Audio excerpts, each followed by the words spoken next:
Nous allons faire une lecture de Ananon d'Augustin Gomez Alcos. C'est un écrivain libertaire espagnol, né à Almeria en 1933 et mort le 20 mars 1998 à Paris. Roman espagnol qui relate la vie d'abord heureuse et paisible, puis solitaire et malheureuse d'une vieille femme. Après avoir perdu son mari et 2 de ses fils pendant la guerre civile, elle décide, à 75 ans, de traverser toute l'Espagne à pied du sud au nord pour voir son dernier fils emprisonné depuis 30 ans. Elle sait aussi qu'elle va à la rencontre de sa propre mort. C'est le récit de cette longue marche pénible dans l'Espagne franquiste, le long de la voie ferrée, pendant laquelle elle fera des rencontres, apprendra à lire et découvrira bien des choses sur le monde qui l'entoure et sur elle-même. Anna, Anita, Ananon. Avec le narrateur, nous suivons le long pèlerinage d'Ananon. Nous espérons de vous donner envie de lire le roman dans sa totalité.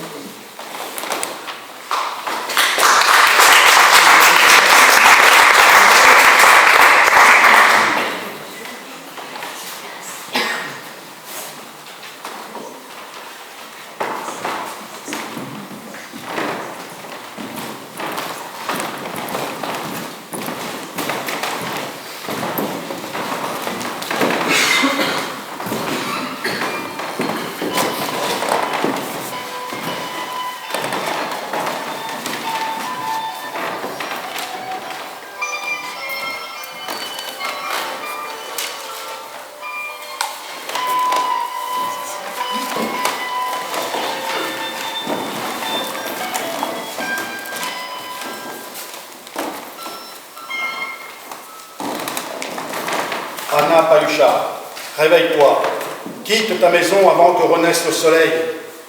La lune est morte, personne ne verra ton départ, personne, ni bête, ni étoile. Il ne faut pas de témoins pour ce que tu as à faire. C'est bien ce que tu désirais lorsque tu t'es assoupi sur ta chaise tout à l'heure. Partir sans laisser de traces. C'est le moment. Ce voyage, tu dois l'entreprendre dignement, sans peur, avec l'espoir que moi, je ne serai pas aussi mesquine avec toi que la vie. Le départ. Elle bouge, présence noire. Ce n'est pas le noir de la nuit qui la rend si noire. Dénaturée, décolorée par le deuil, Anna, non. Elle se lève, fatigue noire, jette un long regard autour d'elle. Le paquet est prêt. Il n'est pas lourd. Juste un pain aux amandes, huilé, anisé et fortement sucré. Un gâteau, dirait-elle. Elle n'a qu'à le prendre et partir. Puisque l'absence allait prendre sa place, pensait-elle encore hier, il valait mieux lui laisser une maison propre. L'absence, elle connaît. Elle l'a accompagnée sans relâche pendant 30 ans. Elle lui a été fidèle, l'absence. Aujourd'hui, elle lui dit adieu. Que ce soit sans rancune, dans la propreté. Anna Payucha est une bonne hôtesse. L'absence gardera sans doute un bon souvenir d'elle. Anna Payucha, sortie de toutes les mémoires. Elle touche le paquet, le palpe, pour s'assurer qu'elle a bien fait un triple nœud avec les 4 coins du foulard. Son fils l'attend, le petit. C'est pour lui qu'elle a confectionné ce pain aux amandes, huilé, anisé et fortement sucré. Un gâteau, pensait-elle, le dernier pétri par ses mains de femme. Son ventre, il a conçu 3 enfants, 3 garçons. Autrement dit, une prison et 2 tombes. On pourrait en conclure que son ventre n'était pas concerné par la vie. Certes, la vie, il l'engendrait, ça oui. 3 fois 9 mois de chanson, si l'on veut. Mais il enfantait la mort. 30 ans de deuil. Anna Noire, ça fait déjà 30 ans. Petite, minuscule, voûtée, elle ne se tient plus droite depuis que la terre l'appelle par la voix des morts. Mais l'autre, le petit, est toujours vivant. Il lui a fallu serrer les dents, dire non à la mort et aller de l'avant. Têtue comme une eau souterraine, sans bruit et presque sans forme. Elle ferme sa porte à clé. La clé sous la dalle, spécialement aujourd'hui, ce n'est peut-être pas raisonnable, mais si elle perd l'espoir, elle perd la vie. Qui peut l'en blâmer? Drôle de question. Personne n'est en mesure d'y répondre, pas même la mort. Pas même si elle, la mort, indifférente à Anna Payucha, pendant 75 années, semble maintenant la guetter, lui faire signe. C'est sans chagrin qu'elle constate une présence nouvelle s'est mise à rôder dans le vide habituel de son paysage. Pourtant, elle est encore vivante, elle bouge, elle respire, elle vit donc. Où l'amènera-t-elle cette route aujourd'hui? Veuve d'époux et d'enfants, elle marche dans le noir, aveugle consentante. Elle connaît chaque pierre, chaque ornière, chaque bosse, l'endroit précis où la route semble prendre un temps de repos avant de se tourner résolument vers le nord. Ce nord où il fait froid. Femme des terres chaudes, elle va vers la pire des morts. Sous la neige, un soir gris encore dans les limbes, un soir à venir qu'elle flaire déjà comme un présage.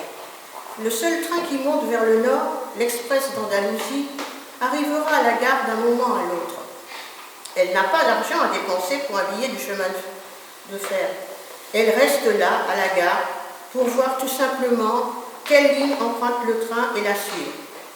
Elle ne veut pas demander aux gens où se trouve le nord, car ce n'est pas le nord de ce patelin-ci qu'elle cherche, c'est le nord du pays.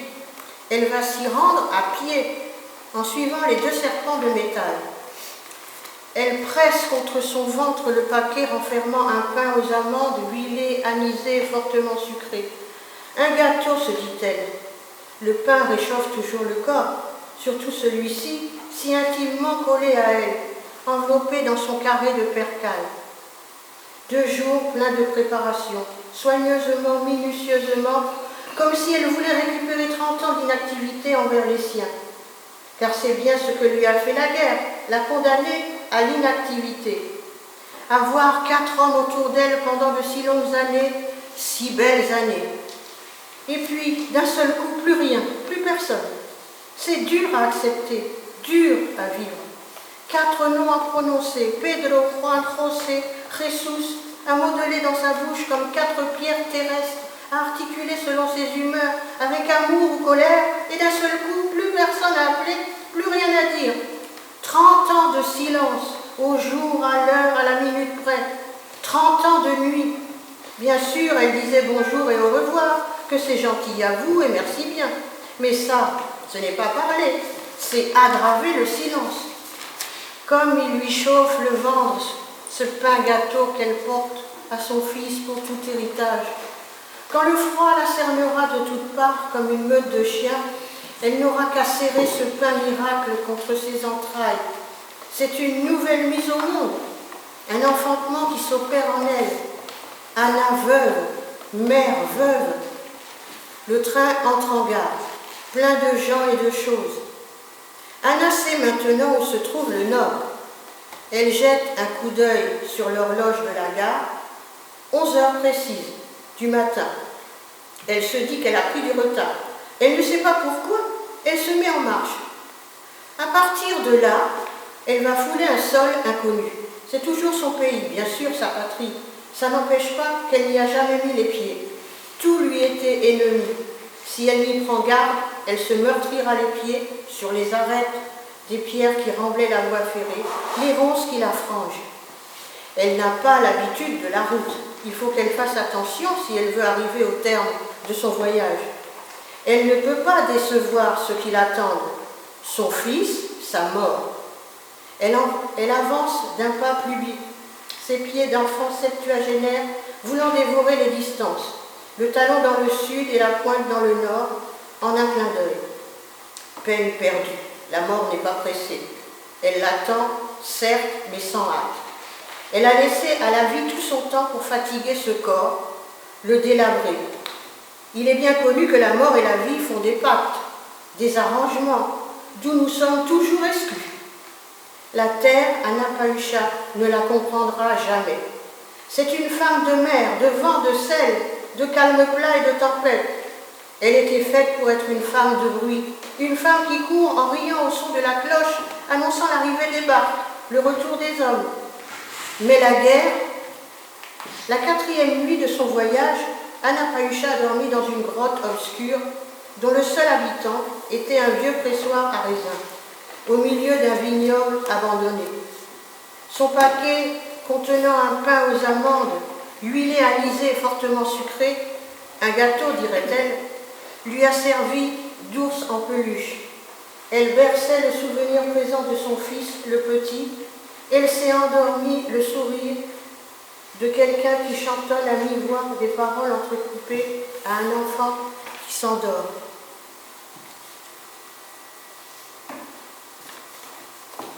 La solitude, l'errance.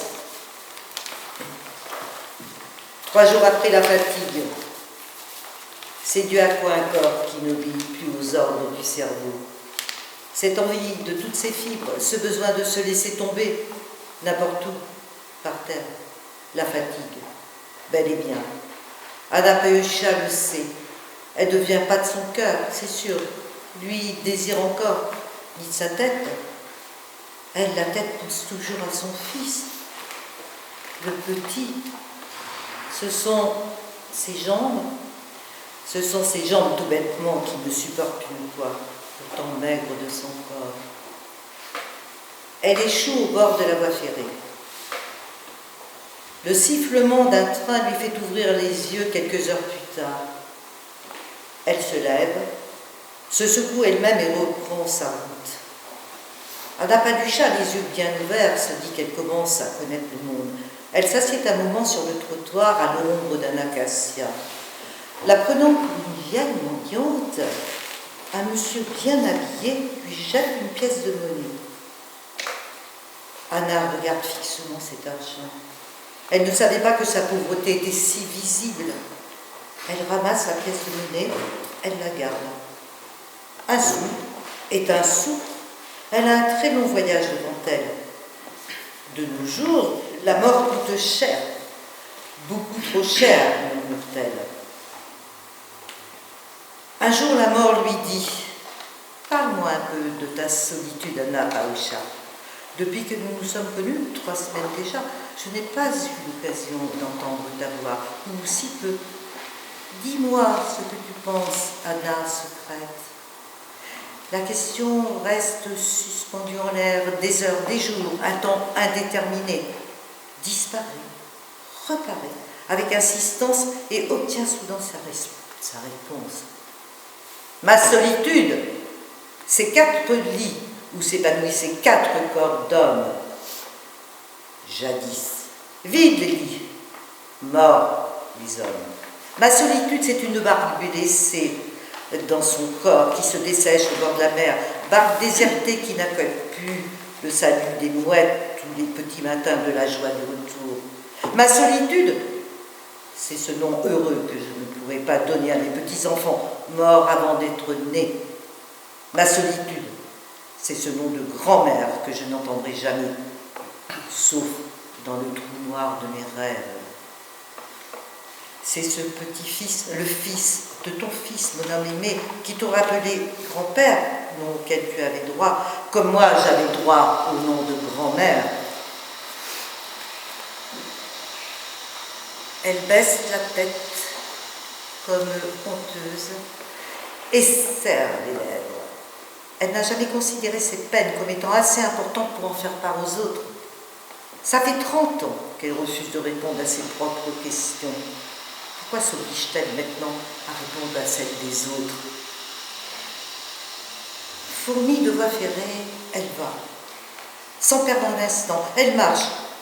Plus lentement, depuis que la fatigue semble s'être installée dans son ventre, s'être infiltrée dans son sang. Elle doit faire une hâte tous les 2 kilomètres. Respirer profondément, accorder à son cœur un répit, une possibilité de se calmer, de ne pas s'affoler comme un oiseau en cage cerné par les flammes. Elle doit même se murmurer des mots d'encouragement. Ça va mieux, beaucoup mieux même. Encore quelques minutes de repos et tu repars. Ce serait bien si tu pouvais atteindre le nord avant la fin de l'été, parce que l'hiver, tu n'aimes pas beaucoup ça. Vieille frileuse. Combien de villages a-t-elle laissé derrière elle, sans même y jeter un coup d'œil, étrangère à toute géographie, pouvant s'interposer entre elle et ce nord mythique vers lequel elle est attirée comme l'aiguille d'une boussole. Elle pense à son petit. Elle se demande s'il aura encore toutes ses dents. Elle-même n'en a presque plus, car il va en avoir besoin pour mâcher son pain aux amandes, huilé, anisé, fortement sucré. Un gâteau, dirait-elle, qui devient chaque jour un peu plus sec. Il perd du poids, il rétrécit. Elle a dû resserrer 2 fois les 2 du paquet. Dommage, il était si moelleux ce pain au gâteau, le jour où elle a sorti du four, 1 mois plus tôt. Vers le nord, une zone verdoyante, irisée par un nuage de libellules, suggère la présence d'une source. C'est là qu'elle fera sa toilette.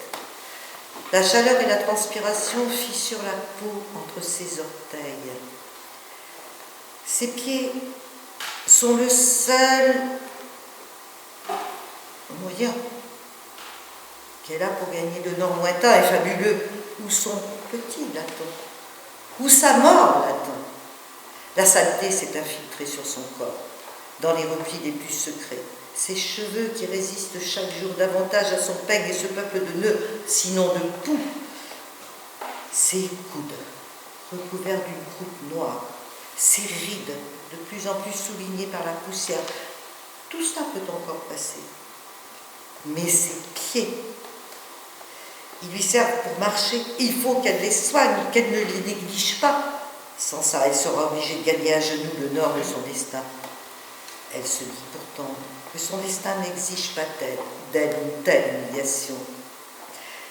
Il est là, dans le nord, tout bonnement, espérant qu'elle sera capable de la rejoindre de façon convenable. La tête haute et sur ses 2 pieds. Anna, minuscule, assise sur l'herbe fraîche et abondante que lèche la source bleue, fait sa toilette avec le soin malhabile des enfants qui ne connaissent pas encore la précision du mouvement. Ses mains enfantines aspergent ses pieds d'eau froide comme si elle donnait à boire à des petits animaux assoiffés. Elle retire brusquement ses pieds et ses mains de l'eau, serre les dents, les lèvres. Non, elle ne pleurera pas. Le temps des larmes est périmé. Elle ôte sa robe noire. Ses dessous sont noirs aussi. De peau noire en peau noire, Anna Pawucha atteindrait sûrement son âme. Mais elle ne va pas se mettre à nu aujourd'hui. Ni larmes, ni spectacle. L'eau fraîche semble donner à sa peau un sursis de jeunesse. Ce ton nacré qu'arborait jadis Anita, jeune fille, comme si quelque chose en elle n'avait pas perdu l'envie de vivre. Soudain, elle s'immobilise, elle se retourne. 2 yeux la fixent, dont un blond. Une chienne, l'oreille gauche déchirée, la queue presque chauve, et pas seulement la queue, des plaques de pelade rongent son poil, la barre à la gueule, elle remue légèrement, elle boite. Toutes les maladies semblent avoir fondu sur elle. Anna Pawucha la plaint. Encore une malheureuse. La bête tente de prendre le paquet de la vieille femme et de s'enfuir, mais sans conviction, comme un jouet mal remonté. Anna, ton pain aux amandes, huilé, anisé, fortement sucré, ton gâteau, le seul bien qui te reste, pour ton fils. Sans un cri, la vieille femme se jette sur la vieille chienne. Elle lutte comme 2 guerrières nouées comme 2 efforts, 2 fatigues, silencieuses, animées par le besoin de mort. Sans un cri, la vieille femme se jette sur la vieille chienne. Elle lutte comme 2 guerrières, nouées comme 2 efforts et 2 fatigues, silencieuses, animées par un besoin de mort. Anna Pawucha, crachant le sang et les poils de la bête, récupère enfin son paquet. Elle le serre contre sa poitrine, haletante, sans quitter l'ennemi des yeux. Une fois rassurée, elle se rend compte que cette pauvre chienne n'est pas son ennemie. Elle est comme elle lutte pour survivre. La vieille chienne ne s'en va pas. Elle semble plutôt vouloir s'excuser en agitant faiblement sa queue de rat. La vieille femme la regarde, angoissée soudain par toutes ces maladies, cette flagrante famine. Elle sort son morceau de pain et son lard, son canif. Elle fait 2 parts égales, en offre une à la chienne et montre l'autre et mange l'autre. La bête dévore sa portion et cherche les miettes éparpillées dans l'herbe. Anna Payusha se rhabille. Elles boivent toutes les 2 un peu d'eau de source et partent ensemble.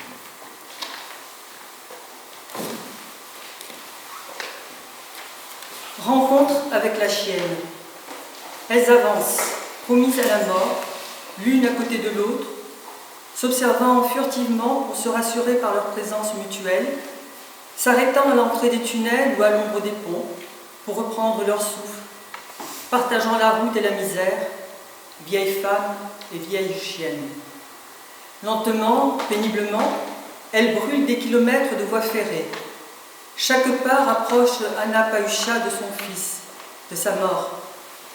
Ces 2 buts sont tellement confondus dans son esprit, si étroitement mêlés, qu'on pourrait dire que son fils est sa mort, son fils. C'est déjà une routine pour elles d'éviter les villages et les villes. Elles sont conscientes qu'elles ne sont pas les représentantes de la richesse, du pouvoir ni de la bienséance. La chienne n'est plus qu'une pelade, et elle, un ânon, ne vaut guère mieux. Ses espadrilles n'ont plus de semelles.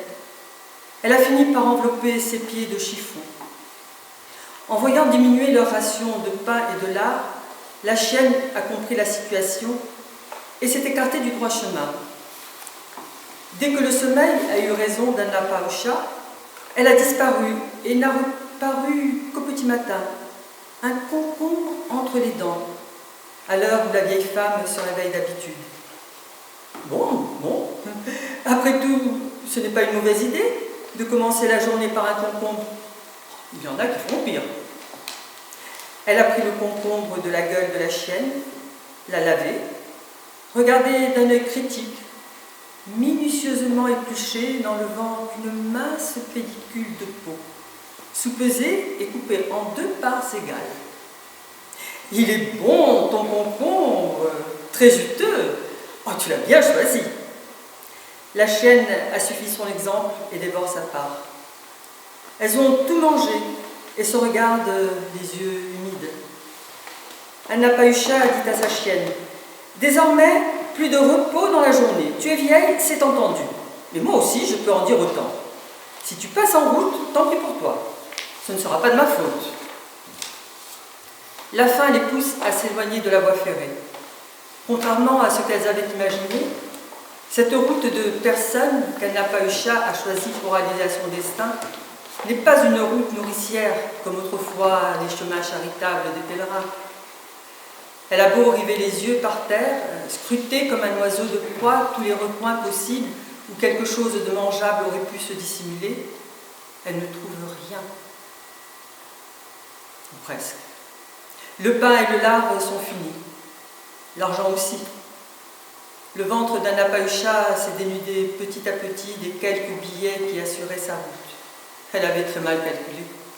Elle ne savait pas que tous les nords sont loin, trop loin. Il ne lui reste que son pain aux amandes, grillé, anisé et fortement sucré. Elle dirait un gâteau. Mais il est intouchable ce pain. C'est le pain de son fils, le pain des retrouvailles. Force est donc de quitter la voie ferrée, vieille femme et vieille chienne s'aventurent en ville. Un monde nouveau de bruit les accueille. Elles contournent la ville comme des rôdeurs qui se livrent à une minutieuse inspection des lieux. Poussées par la faim, elles arrivent à l'hôpital provincial.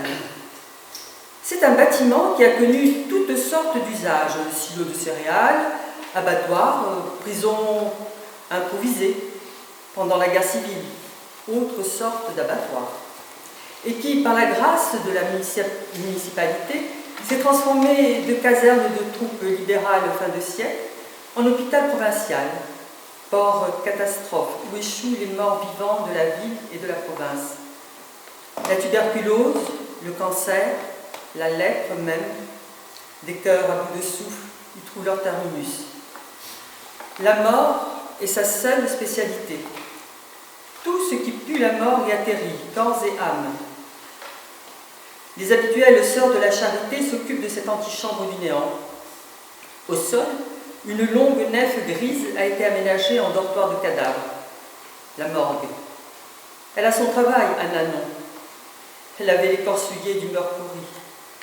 Volontairement aveugle, elle lave et les cadavres rancuniers maculent ses vêtements noirs de taches grasses, comme des crachats corrosifs, des crachats de vitriol. Toutes les 2 heures, les nonnes silencieuses, gonflées de sainteté et de santé, sous leur bure noire et leur tablier blanc, viennent la réconforter avec un bol de soupe et un morceau de pain noir. Les fossoyeurs, couverts de cuir traité au feu comme au Moyen-Âge, lui donnent des conseils pratiques. N'oubliez surtout pas de vous laver les mains bien comme il faut avant de porter ce morceau de pain à la bouche, grand-mère. Les microbes s'ennuient sur les cadavres. Un gros éclat de rire retentit dans la grande nef comme un monstrueux champignon d'outre-tombe. Pourquoi ai-je peur de la mort? Anna Payucha se pose courageusement la question. Elle a ses morts aussi, un époux et 2 fils, Pedro, Juan, José. Rien de plus précis que ces 3 prénoms pour appeler la mort par son vrai nom. Elles ont trouvé vieilles femmes et vieilles chiennes à s'abriter dans une de ces maisons abandonnées qui jalonnent dans le monde entier la route de la misère. On y trouve toujours un bout de couverture crasseuse pour se protéger les reins et les pieds de l'humidité de la nuit, une cuvette bosselée à remplir d'eau, une casserole sans manche, brûlée, comme sortant de la batterie de l'enfer, une assiette d'aluminium qui a l'air de venir du fond des âges, des pinces à linge, 2 pierres noircies qui serviront de réchaud, un mur rongé de graffitis qui protège du vent, un toit passoire qui donne l'illusion d'abriter de la pluie. La nuit tombe. Anna Payucha allume le feu pour chauffer de l'eau sous ses pieds, pour ses pieds fatigués. Mais sa chienne n'est pas là. C'est la première fois que ça lui arrive d'oublier le rendez-vous du crépuscule. Elle est triste. Soudain. Elle, qui ne disait que le strict nécessaire, avait déjà préparé un long discours pour décrire à sa chienne l'angoissante solitude de la vie qui s'éteint avant de voir la lumière. Et capturée quelques jours après par les gardes municipaux et emmenée à la fourrière sous les yeux d'Anna Payucha qui se rendait comme tous les jours à la mort. Son travail terminé, Anna se rend à la mairie, demande à reprendre sa chienne. A-t-elle un collier portant ses noms et adresses, une laisse, un certificat de vaccination? Non. A-t-elle les 72 pesetas, timbres fiscaux compris pour son rachat? Non. Alors, en tant que partie intéressée, on lui permet d'assister à l'exécution légale. Sa chienne est là, comme en quarantaine, au fond d'un bassin vide d'1 mètre carré à mi-hauteur d'une grille métallique et scellée aux 4 murs pour l'empêcher de s'échapper. À supposer qu'elle en ait l'air force, la pauvre vieille. Elles se regardent toutes les 2. La chienne salue son amie en remuant la queue. Anna fait un sourire qu'elle tire du fond de sa détresse. Un préposé en bleu, sûrement un personnage, pense Nanon, donne pompeusement le signal. L'eau coule, se précipite dans le fond du bassin, le remplit lentement en faisant un bruit de source. L'œil blanc et l'œil sain se rejoignent comme pour célébrer un mariage de vie. L'eau monte centimètre par centimètre. La chienne perd pied, remue vaguement ses pattes fatiguées, s'efforce de flotter. Chaque seconde l'approche un peu plus de sa maîtresse. Elle passe la tête entre 2 barreaux de la grille, respire angoissée, sans la quitter des yeux. L'eau monte calmement, consciente de son importance psychologique. Bourreau transparent. Elle dépasse la grille. Le museau seul est hors de l'eau. Anna Payucha ne le quitte pas des yeux non plus. La bête essaie encore d'attraper une dernière bouffée d'air, un dernier sursis d'oxygène. s'agite, lutte contre cet ennemi liquide qui l'engloutit, la couvre de son miroir déformant. La chienne étouffe, se bat furieusement contre la grille, les pattes en l'air, puis elle se calme, comme prise de sommeil, tombe comme une feuille morte au fond du bassin. Anna Payucha est pleine de son regard. Le préposé dit « C'est fini ». Anna Payucha s'en va. Elle ne rentre pas à la maison abandonnée. Cousue à son paquet, elle quitte solitaire cette ville cimetière. Sur le chemin quand même, la fête. La misère qui semble se plaire en sa compagnie l'écarte une fois de plus du chemin de fer, la pousse vers une ville incrustée d'églises, ville rêvée pour les mendiants. Sous le portail byzantin de Notre-Dame des Sept Conquêtes, Anna Payucha tend la main pour demander l'aumône, sa première aumône. Ancrée au parvis de l'église, Anna mendiante voit filer les jours et les nuits sans que ses poches se garnissent suffisamment pour prendre sa route. Au petit matin d'un jour sans date, les cloches de Notre-Dame des Sept Conquêtes se mettent soudain à sonner comme un troupeau de chèvres affolées. La ville se réveille avec ses habits de fête. Gonflées comme des colombes de manoir, ivres de cérémonie, les dames riches de la ville descendent de leur voiture et envahissent le parvis de Notre-Dame des Sept Conquêtes, leur patronne. Comme par miracle, les mendiants pouilleux à souhait n'ont pas été chassés par les forces de la police armée. Au contraire, ils sont à leur place habituelle. Plus ils sont misérables et plus ils sont près du faste de ce jour. Au premier rang, les épouses des notables jettent sur les tas de loques un regard appréciateur. La grand-messe commence. Les grandes portes de l'église n'ont pas été refermées derrière la luxueuse majesté de l'assistance.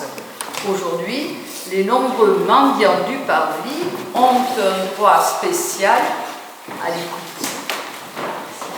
Les pouvoirs officiels aidés de l'Église ont conçu une formidable campagne de réconciliation de tous les Espagnols qui, selon les mauvaises langues, sont brouillés entre eux depuis la guerre civile.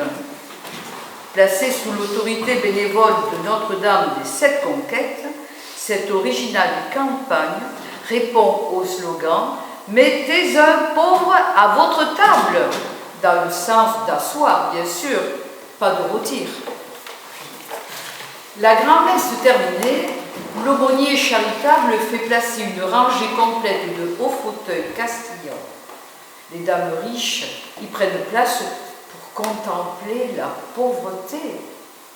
Monseigneur l'évêque vient d'affirmer dans son sermon que cette contemplation devait apprendre à éviter par tous les moyens la tentation de devenir pauvre. Ces notables en jupon observent fixement les rangs serrés des mendiants, essayant de déceler sous tant de haillons et de saleté le plus petit signe de richesse.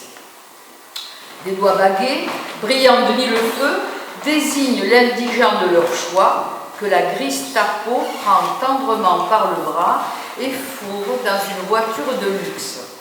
La dame, satisfaite jusqu'aux larmes, quitte le fauteuil et s'en va.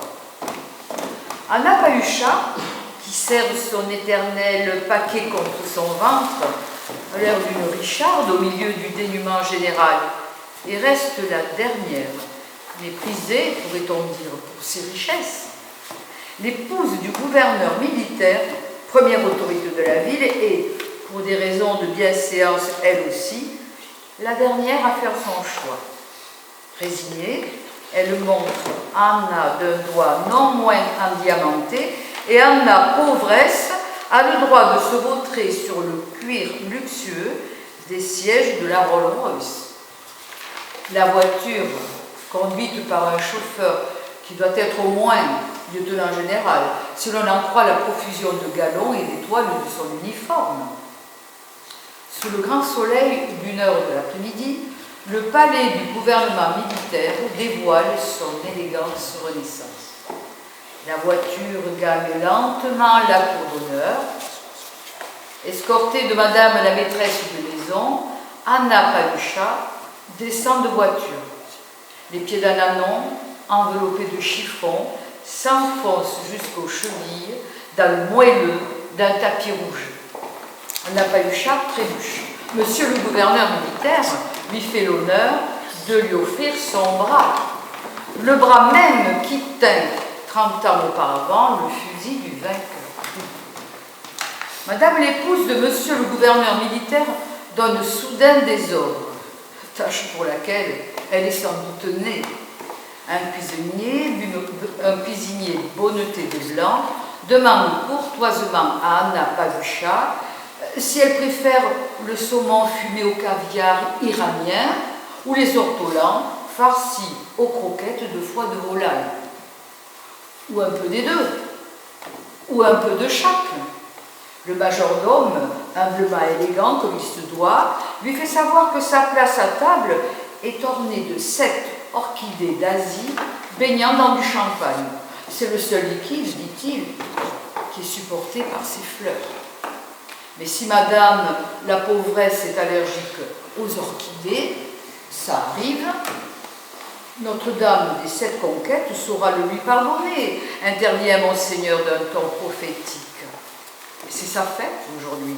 Notre-Dame met en veilleuse ses ardeurs vindicatives. Si donc madame la pauvresse préfère les œillets.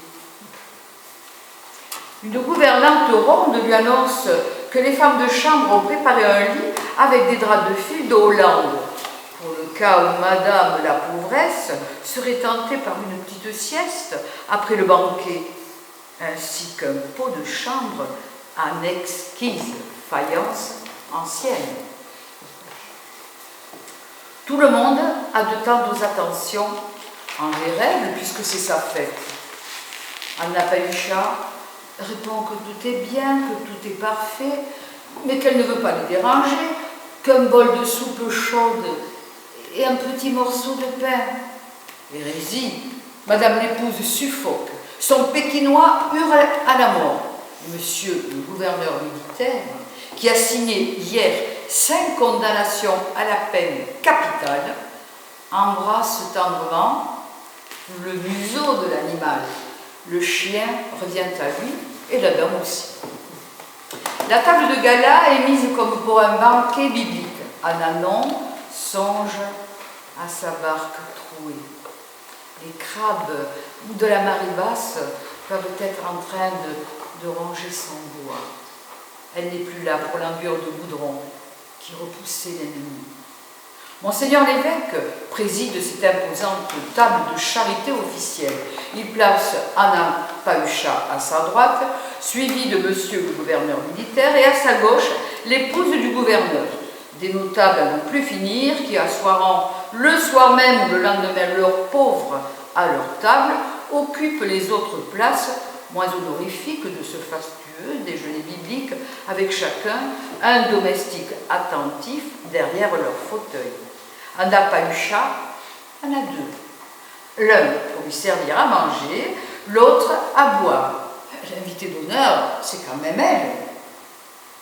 Anna Palucha regarde discrètement les convives.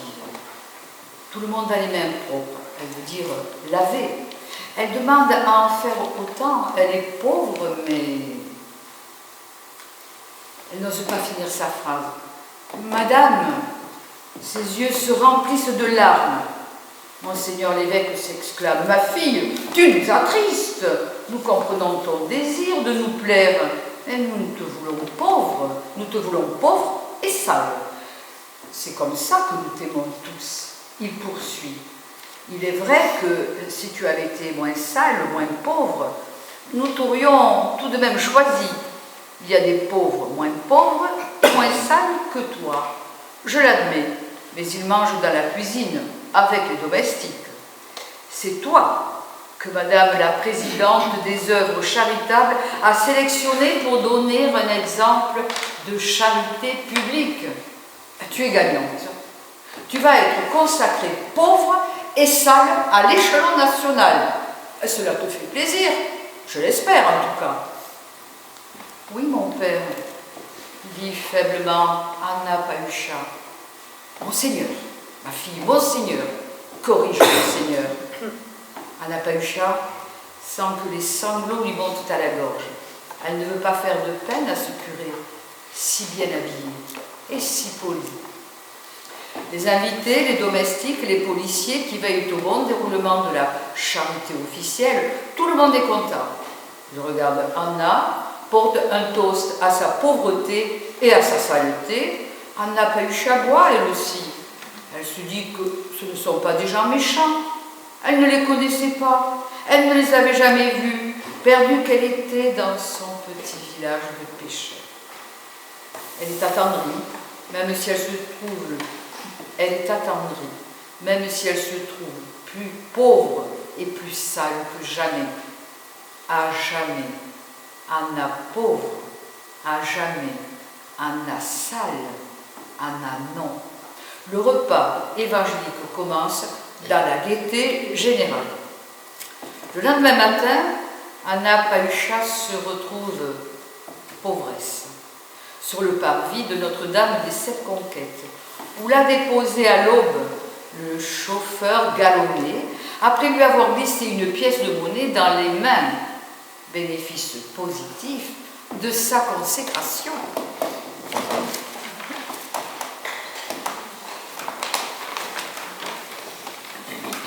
La rencontre avec la veuve. Elle est réveillée à l'aube par des notes de guitare. Elle se croit à la fête du village, au petit matin, lorsque Pedro Payucha engageait le musicien du village voisin pour dire à la jeune fille son bonheur ce jour-là en chanson, son bonjour d'amoureux. Toujours des rêves.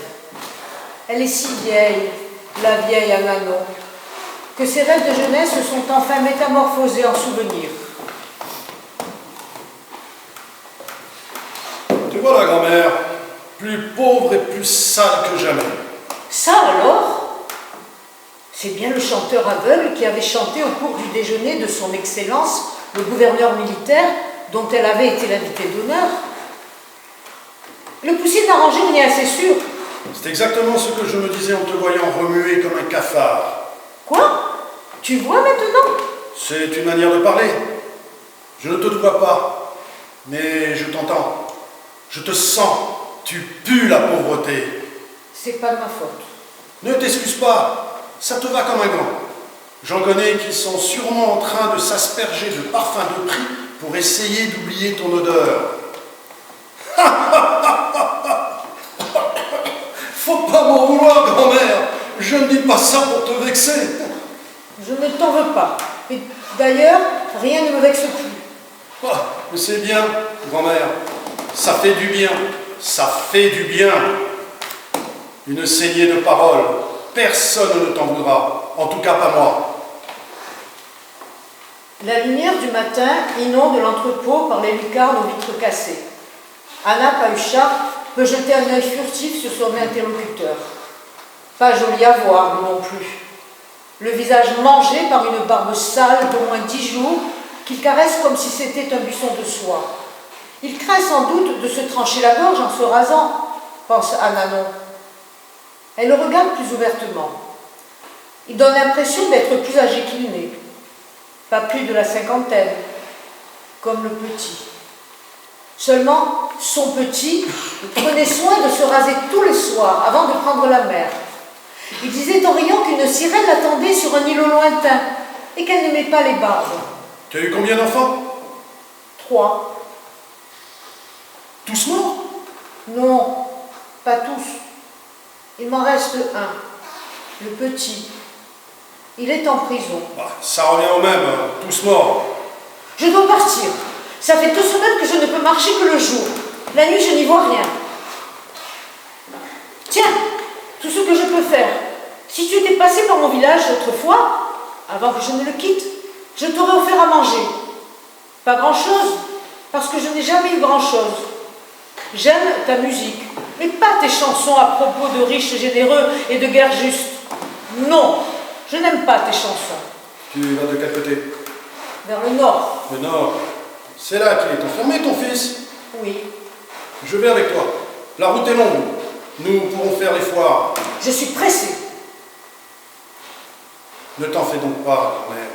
Tu y arriveras à temps. Seulement, il vaut mieux faire le chemin le ventre chaud, rempli, si tu préfères.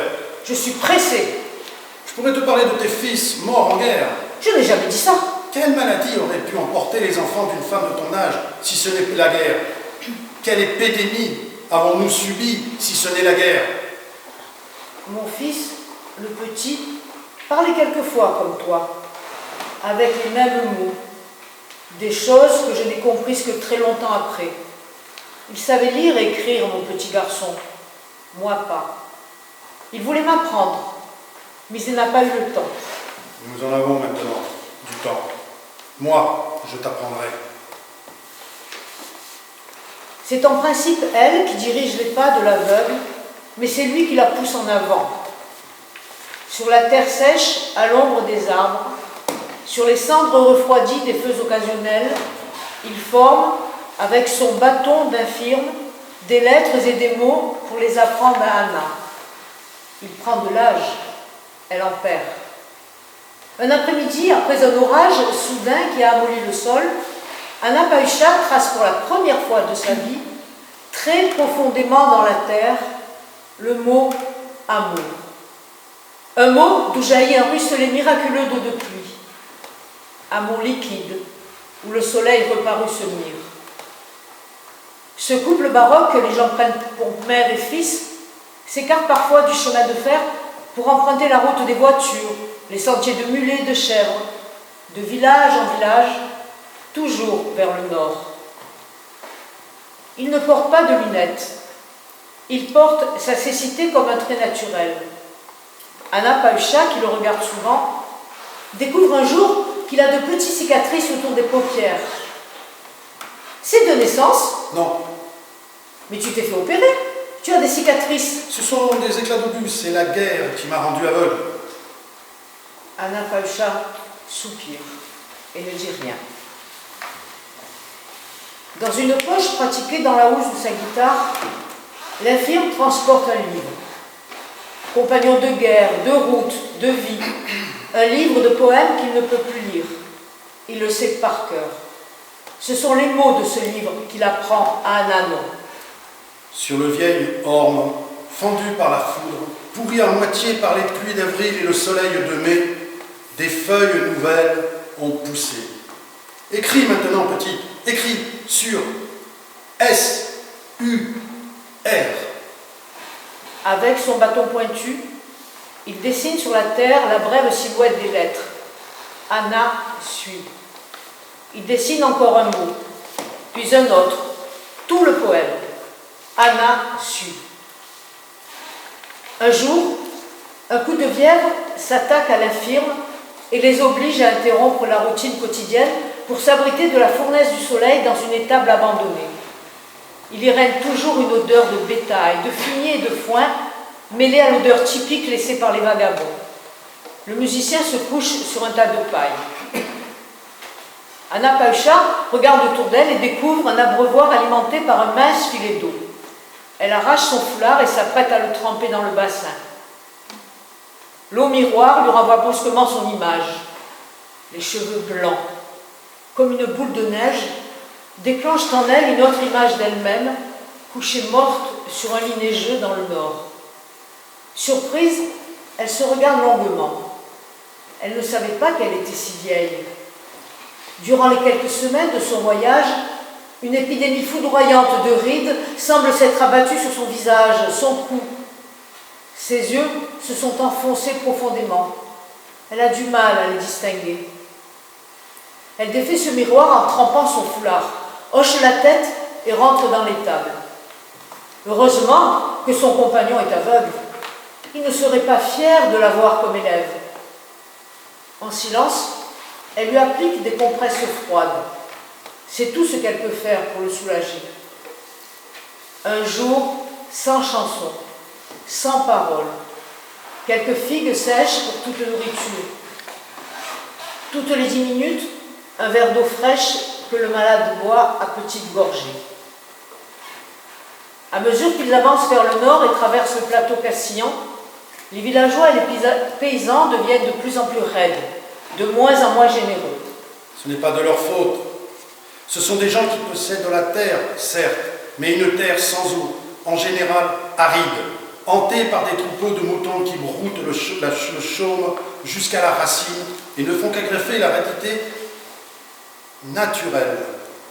Autrefois, le plateau, le pays entier, était recouvert de bois. On disait qu'un oiseau pouvait aller du nord au sud en sautant de branche en branche. Puis, on a fait venir des mérinos, des moutons dont la laine est la plus cotée. Seulement, là où ils passent, il ne reste plus rien. Ils ramassent tout, comme les sauterelles, une vraie prairie. Le résultat, le voici, la belle Castille et ses habitants. Ils ne parlent pas, ces Castillans. Ils indiquent d'un geste le plus proche au village et n'aiment pas les romances d'aveugles. Ils ont tous un neveu, un proche parent qui fait ses études ou est fonctionnaire à Madrid ou à Salamanque et qui leur a déjà raconté ce qu'il faut savoir sur ces villes lointaines. Viol, hold-up, pont suspendu et métro. Malgré le répertoire éclectique de l'aveugle, il n'y a rien à faire. Les poches ne s'ouvrent pas. Les poulaillers se ferment. Les casse-croûtes se dissimulent derrière le dos. La seule chose qu'ils indiquent volontiers, c'est l'emplacement de la source. Là-bas, au milieu des peupliers, disent-ils sans la moindre ironie. Puis ils retombent dans leur somnolence séculaire. Pays sec, terre et gens secs. Anna Paücha, l'infirme, se voit forcée de chaparder quelques fruits et légumes, entraînant toujours derrière eux un chien furieux qui s'égosille et leur mord les chevilles. Un jour, la vieille Anna prend une décision héroïque. Ils vont manger son pain aux amandes, huilé, anisé et fortement sucré. Un vrai gâteau, affirme-t-elle. Un silence lourd s'installe entre les deux compagnons. Lorsque l'aveugle retrouve l'usage de sa voix, il caresse le paquet consubstantiel au ventre d'un ânon. Ce pain est sacré, il ne faut pas y toucher. Allons plutôt sur les chênes, nous y trouverons des glands. Comme les cochons? Tu n'as donc rien appris sur la condition humaine? Attends, ça va venir. Ils longent tous trois, vieille femme, infirme musicien et guitare ancestrale, une rivière castillane, claire et froide, qui court paresseusement entre des peupliers, des bouleaux et des eucalyptus. Cette rivière s'appelle le Tormes, haut lieu de la poésie, de la picaresque espagnole. Tu le savais? Non. Elle baisse la tête au reproche muet de son compagnon. Anna Paücha, petite Andalouse ignorante. Tout ce qu'il y a de plus noble et de plus misérable dans l'histoire de notre pays est passé par ici. Tout y est trempé, comme le fer chauffé à blanc dans l'eau glacée pour qu'il devienne épais. La ride beauté castillane aurait pu choisir ses eaux pour s'y baigner et se transmuer en nymphe. Tu me suis? Mais bien sûr. Tu veux dire que nous sommes dans le berceau de toute notre culture? Autrement dit, de notre angoisse? C'est ça. Anna clairvoyante, Anna lucide, Anna cultivée. Enfin! Tout le corps d'Anna Paücha se remplit de joie, une joie légitime qui la nourrit et lui fait miraculeusement oublier le vide de son estomac. Anna, la ville que tu vois avec ses 100 coupoles de pierre dorée, ancrée elle-même par des siècles de soleil castillan et transpercée par des eaux de Tormes, s'appelle Salamanque. Harcelée par la faim, Anna Paücha et l'infirme foncent vers le centre de la ville. L'aveugle musicien dénude sa guitare dans le centre névralgique de ce catalyseur de la grande histoire de l'Espagne. Anna Paücha, serrant d'un bras son paquet enfermant un pain aux amandes, huilé, anisé et fortement sucré. Elle dirait un gâteau. Sort du coffre-fort mystérieux de ses jupons, l'assiette d'aluminium héritage de l'infirme, 1000 fois cabossée d'avoir inlassablement servi à toutes les misères. Elle a même fait la guerre 30 ans auparavant, cette assiette héroïque. Devant cette masse citadine, Anna Païcha, soudain conscient de ses loques, baisse les yeux, appréhendant le moment où elle devra tendre son assiette de mendiante. Courage, petite. Histoire de Trinidad. Elle entend des bottes qui s'approchent. 2 représentants de la police armée, bien nommés Gestapo, remontés comme des automates perfectionnés, aboient quelques ordres et entraînent avec eux l'aveugle chanteur, sa guitare libertaire, son bâton d'infirme. Trinidad aussi, sa blanche colombe de la paix, ses histoires merveilleuses. Accusée d'agitation politique en lieu public, qui est pourtant le lieu sacré et antique de la politique, l'aveugle chanteur est un danger social. Il est maintenu en garde à vue en attendant un jugement improbable. La vieille femme n'est pas tenue au courant. Elle a le sentiment que son compagnon a disparu pour toujours, comme une perte soudaine. Quelque chose qu'on n'a ni vendu, ni prêté, ni donné, ni dépensé. Perdu. Elle veut rêver. Elle sait bien que la prison, c'est le silence. C'est pour le faire taire qu'ils y ont enfermé l'aveugle. Qu'est-ce qu'elle attend en serrant obstinément dans sa main les quelques sous de la dernière séance? Anna, non, éternellement. Si elle n'avait pas appris à lire, à écrire, tout serait sans doute comme avant. Elle aurait sûrement fermé les yeux, repris son paquet et son chemin et oublié Trino, qui chez lui voulait dire chant d'oiseau. Pour toujours. Elle n'aurait pas gardé dans sa mémoire l'image d'un enfant qui brûlait les autels. Elle n'aurait pas confondu cette image avec celle de ses enfants qui couraient sur la plage, s'élevaient au-dessus des vagues, plongeaient jusqu'au fond de la mer et ressortaient la bouche ouverte comme des vainqueurs de l'asphyxie. Aïe! Quelle image d'amour que ces 3 poissons de sa chair qui revenaient vers elle, la tête couverte d'algues. C'est la guerre. Anna lettrée. Son aveugle musicien, ce n'est pas la guerre qui l'a rendu muet, c'est la paix. M-U-E-T. Elle sait lire et écrire.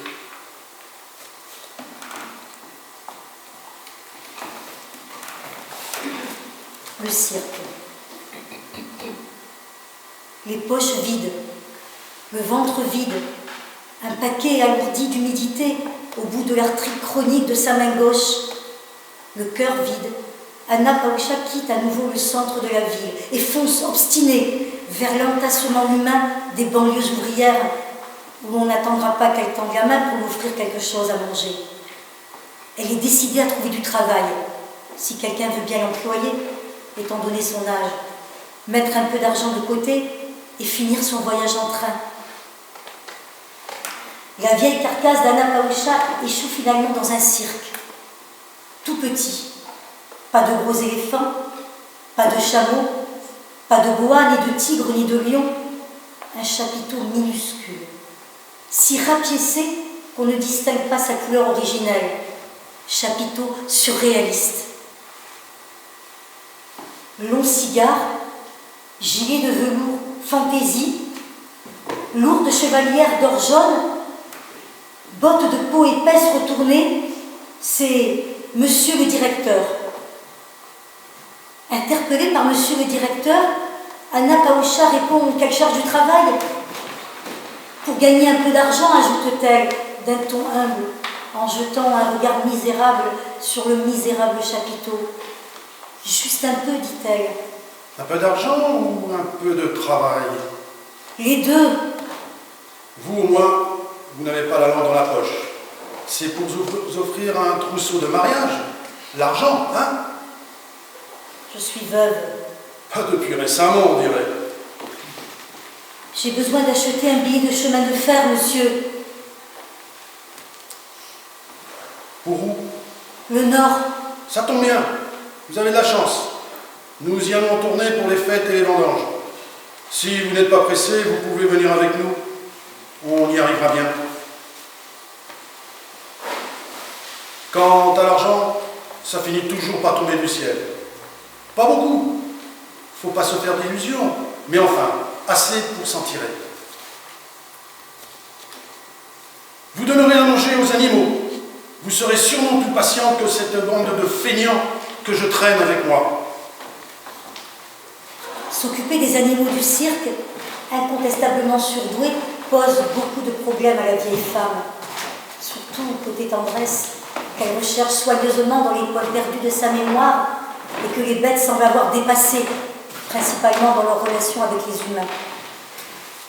Le soir, une fois toutes les bêtes habillées et coiffées, toilettées avec minutie, de la gueule aux griffes, et lorsque tout le monde se trouve sous la tente rapiécée, Anna Pawlusza retrouve elle aussi ses yeux d'enfant et, cachée sous les gradins, regarde le spectacle. Les jours se suivent sans trop de fatigue, sans paix en poche, mais le ventre plein, des nuits longues, bercées par le balancement de la roulotte, des matins affairés sur les terrains vagues à la sortie de tous les villages qui servent pour les matchs de football, les corridas et le chapiteau du cirque. Terrain béni où ont lieu les quelques événements colorés de ces patelins. Anna Pawlusza se fait à la vie des gens du voyage, tandis que l'automne avance et que la terre se couvre d'ocre. L'émigration vers les lieux du travail d'Europe ayant appelé la presque totalité de la jeunesse, il reste très peu de monde dans ces villages calcinés de la haute Castille, peuplés de maisons vides, presque en ruine, de familles décimées qui commentent à la veillée les racontars épistoliers sur la vie dans les banlieues ouvrières et les cités dortoirs, qui jalonnent comme des pustules malignes la grandeur de l'Europe. Une seule représentation suffit amplement. L'après-midi, la grande parade musicale couvre 3 et parfois 4 bleds, trombone, tambour et trompette. Le trombone à lui tout seul comble tous les vides. La troupe entière s'y met. Anna Pawlusza a appris à jouer du tambourin en le frappant contre ses coudes et ses hanches. C'est une bête de cirque, dit monsieur le directeur. Le soir, tout le monde est éreinté. Sur la piste, la gaieté miraculeuse du plus beau spectacle du monde a disparu. Sourires figés, gestes larges, vides de magie, ne réussissent pas à embrasser toute la planète dans ce langage unique qui fait la mystérieuse universalité du cirque. Quelques gosses mal nourris suivent depuis le matin les préparatifs apparemment enthousiastes de la troupe. Ils se ressemblent tous, ces gosses, habillés des mêmes culottes rapiécées, arborant les mêmes narines pleines de morve, comme si un magicien malicieux s'amusait à les transporter de village en village. Plus ils s'enfoncent dans le nord, plus le froid devient aigu. Il s'infiltre comme un couteau glacé à travers les trous et les fissures de la roulotte. qu'Anna Pawlusza n'arrive pas à colmater complètement à l'aide de chiffons imbibés de savon. Pelotonnée dans sa couverture arabe qu'elle ne quitte jamais, elle a l'air d'une nomade. Sa cohabitation avec les animaux du cirque l'a gratifiée d'une puanteur de fauve. Lorsqu'elle approche les autres membres de la troupe, elle voit leur nez se plisser. Elle n'y peut rien. Monsieur le directeur du grand cirque lui dit « Merci, merci infiniment ». C'est à peine avec quelques maigres pièces qu'elle quitte le cirque. Monsieur le directeur l'ayant convaincu que les gloutons animaux savants avaient mangé tous les bénéfices de la tournée. « C'est pas grave », soupire Anna. « Non. L'important, c'est qu'elle ait enfin atteint le nord. » La caravane s'est arrêtée dans une banlieue parsemée de jardins potagers, de terrains vagues et d'usines qui annoncent une ville populeuse. Il neige abondamment. Un bouillonnement ininterrompu de flocons légers, comme des papillons, agite l'air neuf du matin. Au travers de ce rideau tremblotant, le camion, la jeep et la roulotte semblent ne pas avoir de profil défini. Ils s'y diluent sans forme, s'y perdent, s'effacent. Par ce matin froid, où Anna Pawlusza reprend son paquet et abandonne la roulotte, le nord est la couleur de décembre, coupante, métallique. C'est en songeant à tout cela qu'elle tombe à nouveau sur la voie ferrée. Une chance! Elle essaie de trouver un chemin qui mène à la ville. Elle est comme une tache noire au milieu de cette splendide valse de flocons qui la rend plus petite encore, presque un corbeau, elle aussi. Ses pieds chaussés d'espadrilles vacillent, glissent, ne sont plus sûrs d'eux-mêmes. Ils avancent, ils reculent, vont à droite, à gauche, font de longs détours pour contourner les innombrables usines de la banlieue, pour ressortir des impasses qui débouchent sur un mur ou une grille infranchissable. Parabole de la prison de son fils, Jesus Pausha, le petit. Pour la première fois de sa vie, ses pas laissent des traces. Elle brûle à petits pas ses derniers kilomètres de rail. Une sorte d'instinct lui dit que ce sont vraiment ses derniers kilomètres. Harcelée par des spirales de neige qui l'aveuglent, aiguillonnée par un froid dur comme un coup de poing qui lui coupe le souffle, Anna Pausha se sent pourtant gaie. Une allégresse féroce jaillit dans ses veines comme un nouveau sang inconnu jusque-là et dont elle ne saurait attribuer la nature à la vie. C'est le sang de la mort. Elle en est certaine. Un sang impatient, comme une bête assoiffée qui flaire la proximité de la source. La vieille guerrière se trempe tout entière dans ce sang qui l'immunise contre le froid, qui restitue à son petit paquet son poids originel et sa qualité de pain aux amandes, huilé, anisé et fortement sucré. Un authentique gâteau, oui, crie-t-elle au vent. Ses pieds poursuivent leur route, la poussent vers le terme de son existence, vers la frontière où finit l'ingrat paysage du non et où commence la terre promise du monde. Anna des contraires.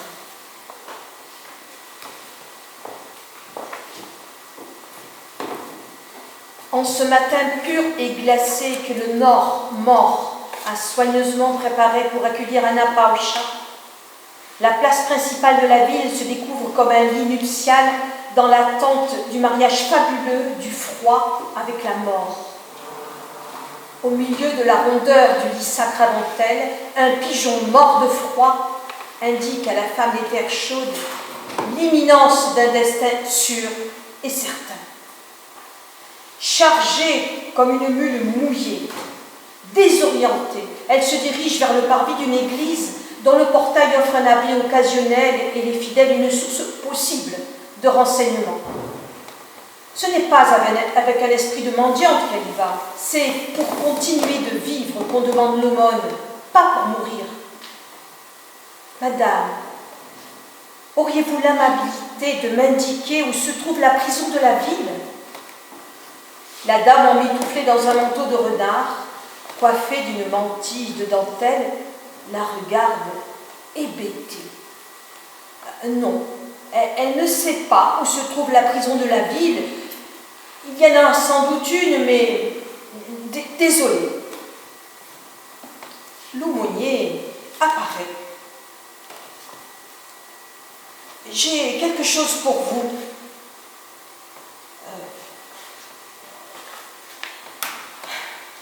Il disparaît à l'intérieur de l'église, d'où s'échappe un courant d'air glacial. Elle a envie de se sauver. Elle n'aime pas qu'on lui offre du bon Dieu quand elle n'en veut pas. Elle se trouve parfaitement bien dans sa peau. Elle n'a pas besoin de compagnie. Et puis quoi ? Dieu est trop grand, dit-on. Elle est trop petite, trop minuscule. Elle reste cependant.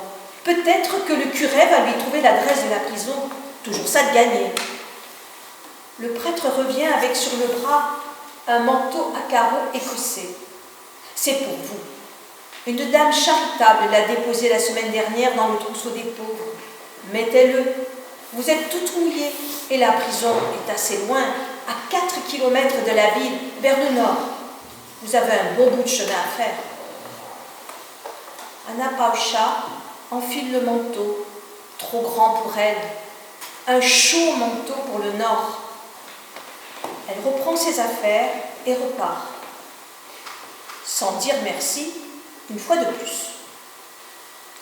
Dans un quadrilatère de neige que l'absence d'arbres, de maisons et d'accidents de terrain rend énorme, se détache la masse de la prison provinciale. usine de perpétuité hérissée de guérites, de sentinelles et de paratonnerres qui lui donne l'aspect d'une forteresse inexpugnable. Têtue, elle avance à petits pas. Elle atteint la laideur perpétuelle, le portail cercueil. Aucune sentinelle ne crie « Halte là !» Aucun monstre d'interdiction ne s'interpose entre elle et l'étape finale de son destin. Attendue ou ignorée, la vieille louve de mer respire profondément et presse la sonnette électrique d'une petite porte pratiquée dans la grande, celle de la perpétuité. Un officier à la moustache poivre et sel, poli et solennel, la reçoit dans un bureau tapissé de cuir capitonné. L'officier la prie de prendre un siège, lui désigne un fauteuil trop large pour son corps menu. Elle dit « Non, merci ». Elle peut encore se tenir debout, qu'on n'aille pas dire qu'elle s'effondre au bout de son voyage. C'est au sujet de son fils, Jesus Pacha le Petit. Elle voudrait le voir une dernière fois. Elle s'excuse de s'être présentée un dimanche. Le monsieur solennel ouvre un dossier, le parcours des yeux, feuille après feuille, longuement, trop longuement. L'estomac d'Anna Pacha se rapetisse. Jesus Pacha González, membre actif du Parti communiste espagnol, illégal, condamné à perpétuité, décédé en prison à la suite d'une épidémie de dysenterie à l'âge de 53 ans. Ne laisse pas d'affaires personnelles. L'estomac d'Anna Pacha se dissout, s'annihile, fond dans ses entrailles. Elle s'écroule dans le grand fauteuil. La voix de l'officier ajoute « La direction de la prison vous a adressé une lettre officielle pour vous apprendre la triste nouvelle, en date du 4 juin dernier. Elle nous a été renvoyée un mois plus tard avec la mention « Partie sans laisser d'adresse ». Madame, je suis désolée. Je vous présente mes sincères condoléances. Elle se lève. Ça tombe. Pas de tombe. L'officier jette un regard furtif par la fenêtre.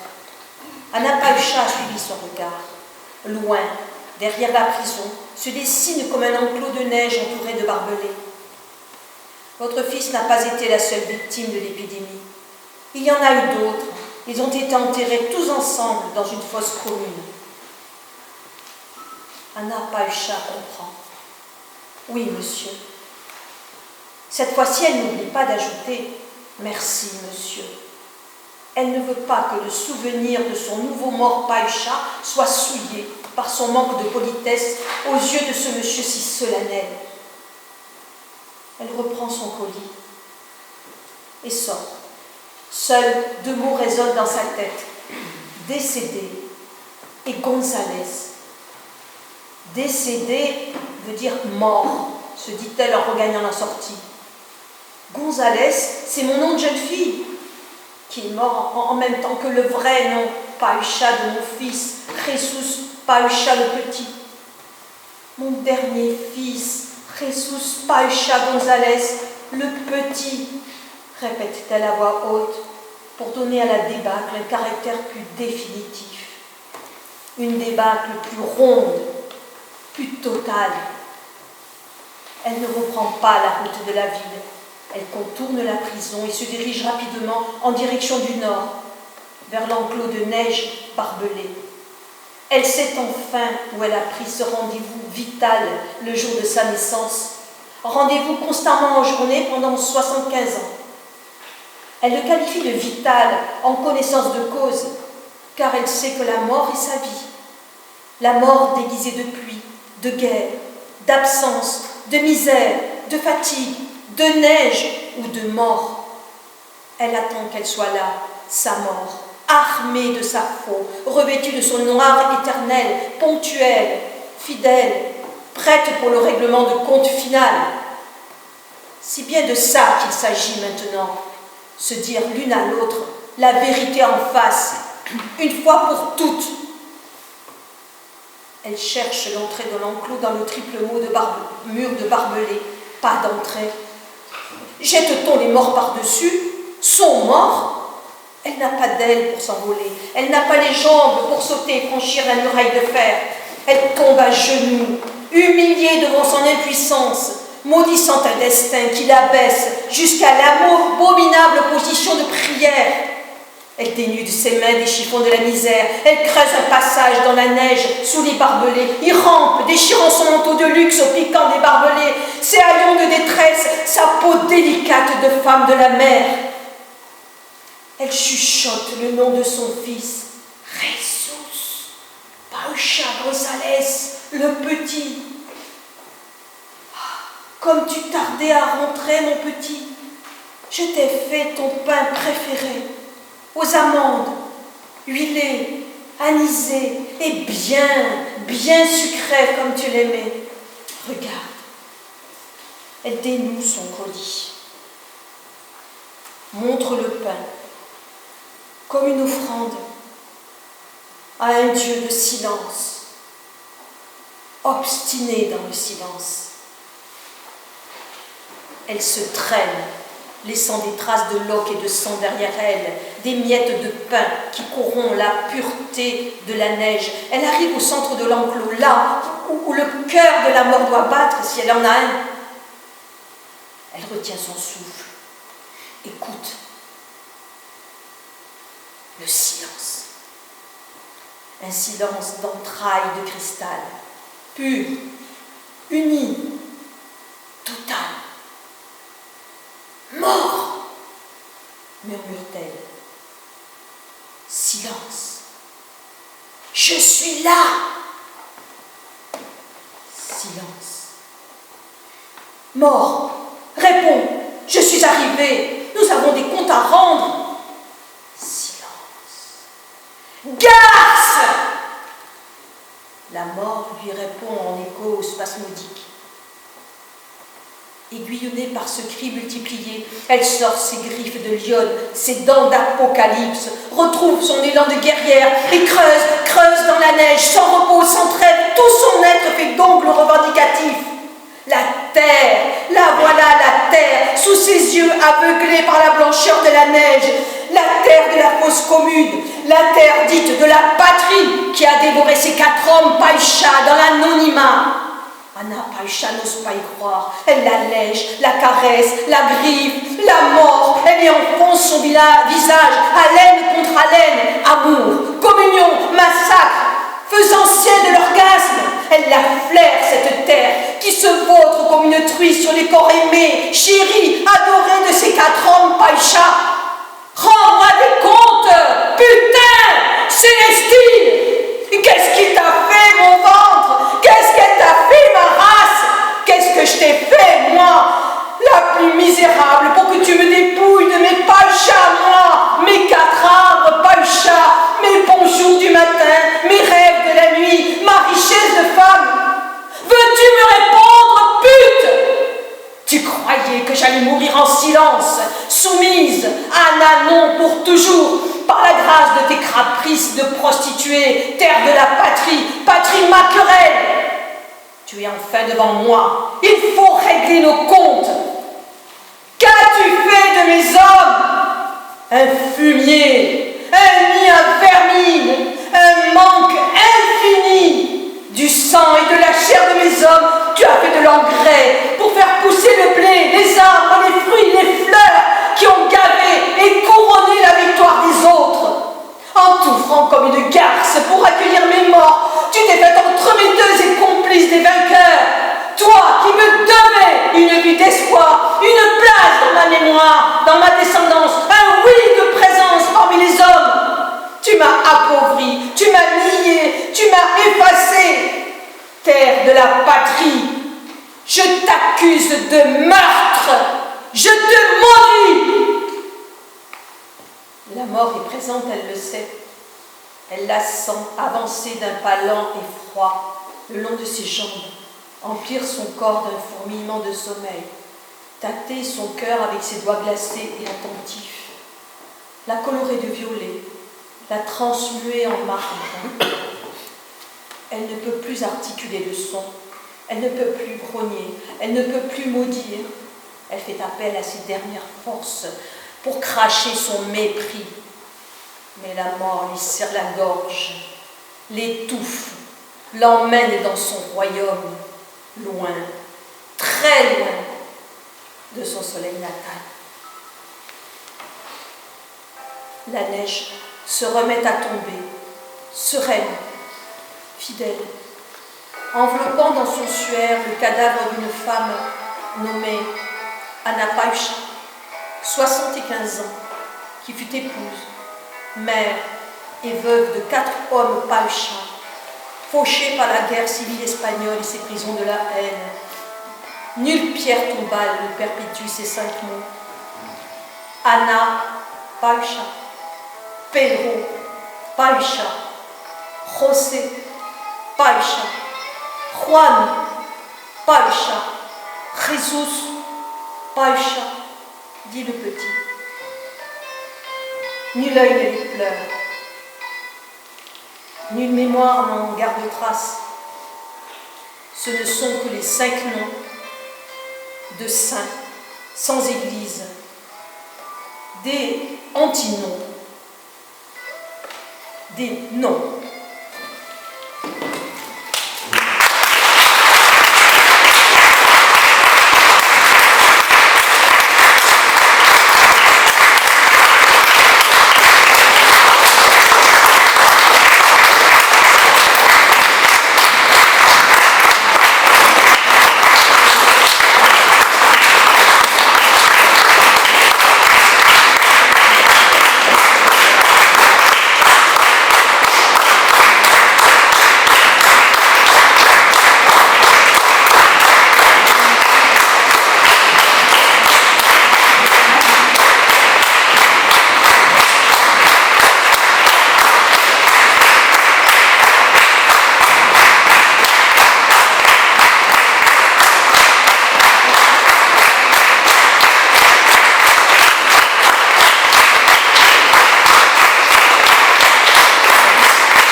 Formidable écoute.